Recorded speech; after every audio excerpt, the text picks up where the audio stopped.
Good afternoon.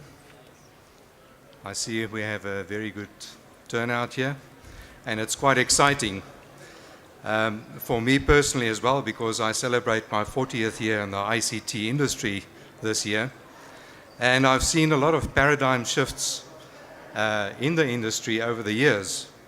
The first one was the migration from analog to digital in the late 70s, early 80s. And that was a big change in the way we approach things. The next one was probably the start of internet and GSM. That was another paradigm shift in terms of telecommunications. Then the last one that we had is the advent of the notebook, the iPad, and things for mobility. And today we stand at the forefront of another paradigm shift, and that is, I wouldn't call it the change from copper to fiber, because copper will still be there for a very long time, but in terms of connectivity to fiber and in terms of the last mile. So we see four distinct changes in technology and how technology was driven throughout the way we see it today. From Ericsson's point of view, we also part of a lot of strategies worldwide in terms of technology, and roll out strategies for various countries in Africa and Asia and throughout the world. And we feel that we play a large role in terms of that. And in terms of the number of users that we have on our network, we actually celebrated it last week, more than a billion users on the Ericsson networks. So we have vast experience of the various technologies and the integration into our daily lives. So in terms of Ericsson's vision, we have a couple of things that was widely published over the past 2 to 3 years. We have a vision of 50 billion connected devices by 2020. Now, why do we have those 50 billion connected devices? Is because with the advent of IP version 6, open up a lot more IP addresses. So basically anything that you can think of will be driven in the IP sphere. And then we also don't connect places and people, but we also connect machines and devices. Machines and devices, anything that can have an IP address in the future. It could be a light switch. It could be your fridge. It could be anything. Or a stove. We've seen technology developing around that as well. And then anything that can benefit from being connected, we will connect. So if it's a benefit for the average user, a stove or a fridge, then that is what will be connected in the future by any type of technology. Then in terms of the importance of the national policy leadership, we've also, as Ericsson, given our inputs in terms of how we see the industry going. The policy is is crucial to define the country's vision. And it's also, like Roy also said, it provides structure in terms of the way forward. Provides an enabling environment for private investment, and also an enabling environment for the private sector, how they perceive we work together. And what is crucial is that private sector and public sector needs to work together to make this a success. Private sector can't do it on their own because of the capital investment required, and public sector can't do it on their own because they need the expertise in terms of the private sector as well. And then the national policy is also to outline the benefits for the state and the public. Now, these statistics were drawn by the World Bank, and they made a general statement there that a 10% increase in mobile penetration is equal to 1% of growth of GDP in any country or any city or anywhere globally. So that will stimulate economic development, job creation, and another important factor is rural development.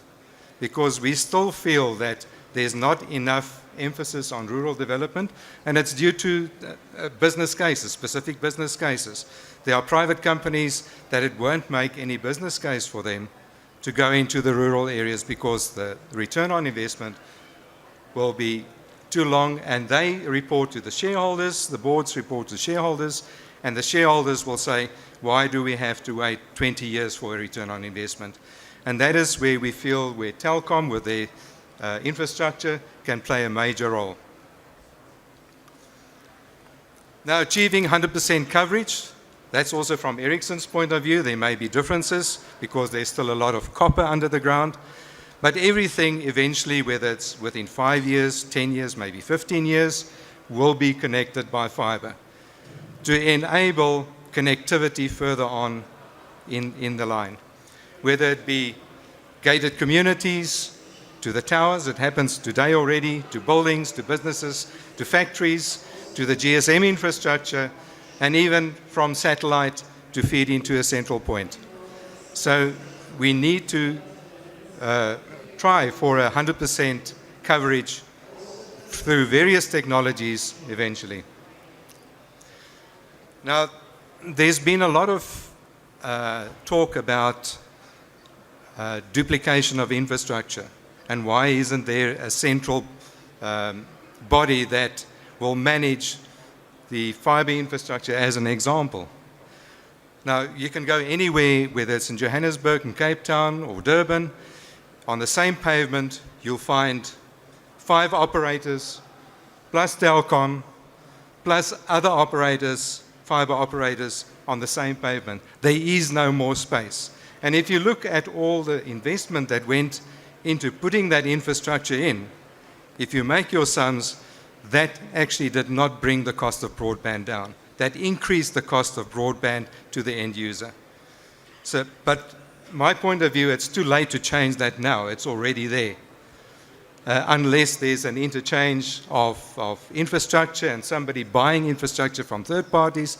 That is, in my point of view, the only way it can work, if there's a central body arranging connectivity at the same price, the same conditions, the same service level agreement to everybody. And that way we create a win-win situation. And that is my 10-minute talk. Thank you very much.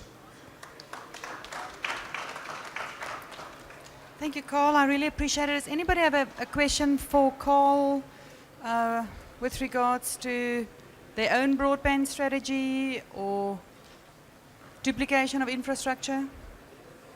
Duplication of infrastructure is not just taking place at a private sector level. We see a massive amount of duplication at government levels as well. Wherever you go, Sunren is building, and local authorities are building, and there's no interoperability at a big level. Maraka Institute is building, and Dark Fiber Africa is building. BY is building. And it is a major hurdle that we have to overcome if we are going to lower the cost of infrastructure. You know, there's provincial networks being deployed all the time.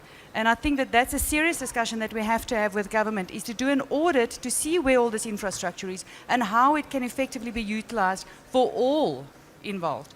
The National Broadband Policy did mention that they will no longer encourage local authorities to have their own broadband strategies, but that they are asking them to roll it up into national government's broadband policy. And I believe that there is an audit that's been done on private sector infrastructure, and that there's one that's in the pipeline, if I'm correct, on government infrastructure, to look at all the fiber optic infrastructure that is available.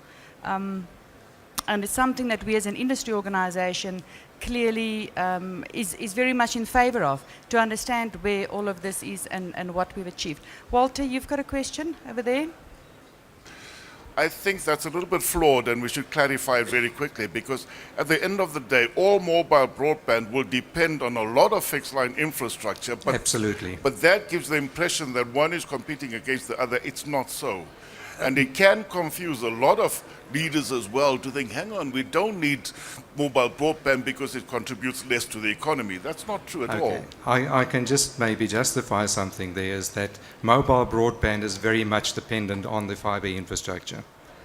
So if you don't have fiber infrastructure to, let's say, the base station, you won't have enough capacity to serve the people around it. And it's also a fact that the requirements for bandwidth is becoming much higher, but also the requirements for mobility is becoming much higher. So you need both technologies. You can't have a fixed line connected to your phone. You still need mobility.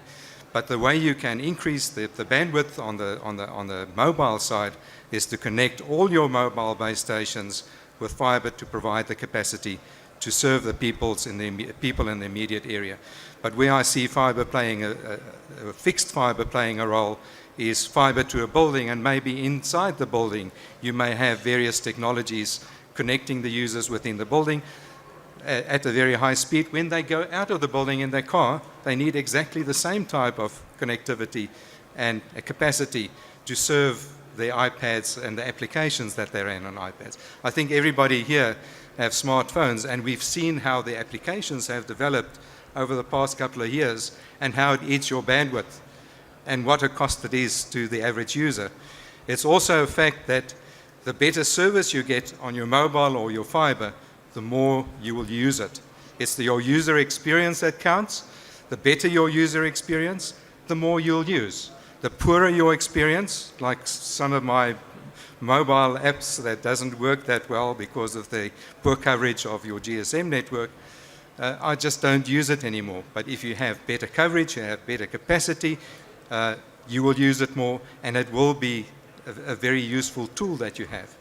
Unfortunately, the way it is right now, it's not rolled out everywhere. 3G is not everywhere. LTE is not everywhere. But you still need your fiber to your base station.